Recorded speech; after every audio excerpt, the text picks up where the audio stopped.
Okay, this is part 2 to the easy diff access. This is our differential, what we removed out of the diff cup. I may have put a little bit too much grease, but whatever, we'll deal with that later. So, I already loosened all the screws to shorten up the video a little bit for you guys. 4 screws you gotta remove.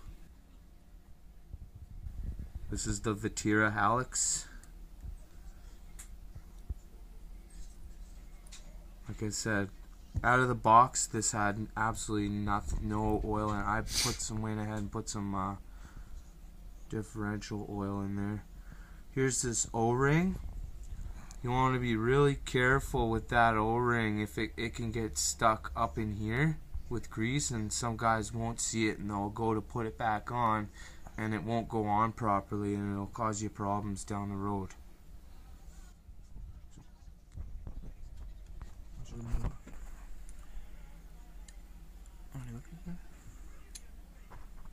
So you just use a screwdriver to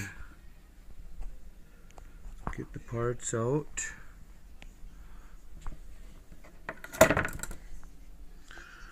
I think I put a little bit too much in there. I just don't like how tight it is.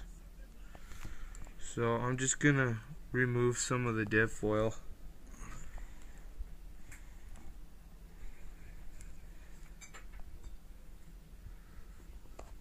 $300,000 is really thick.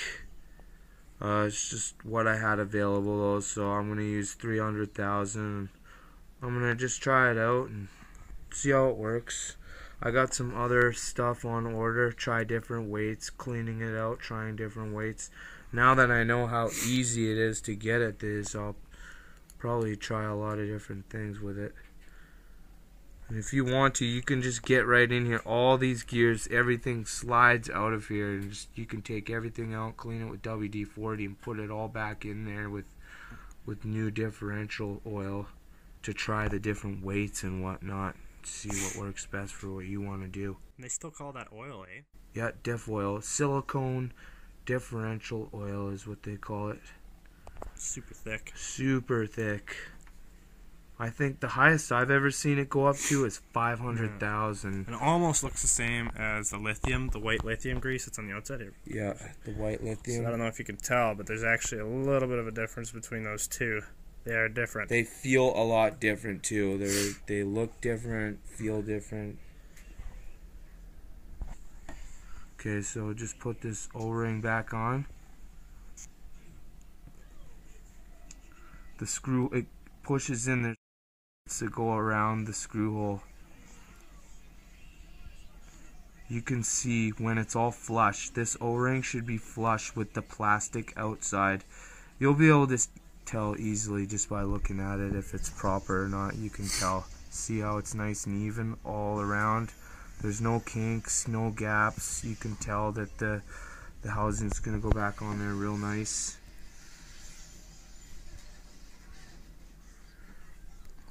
Okay.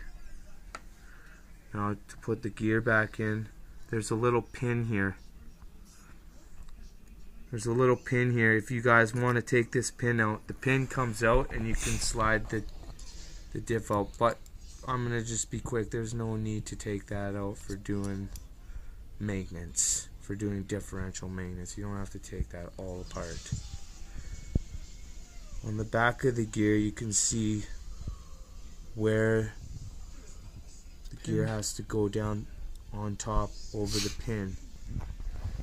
Push it through and you can twist it and feel it go down, so you can tell the pin will be flush with the gear, so you can tell when it's on there properly. Also, it won't move if it's on there properly. So we're just going to take that, try and line up the screw holes the best you can, slide it over.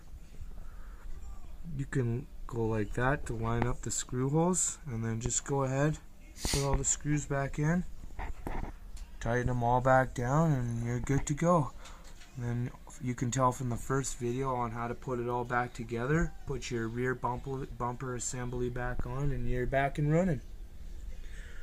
Well, that's the video, guys. Thanks for watching.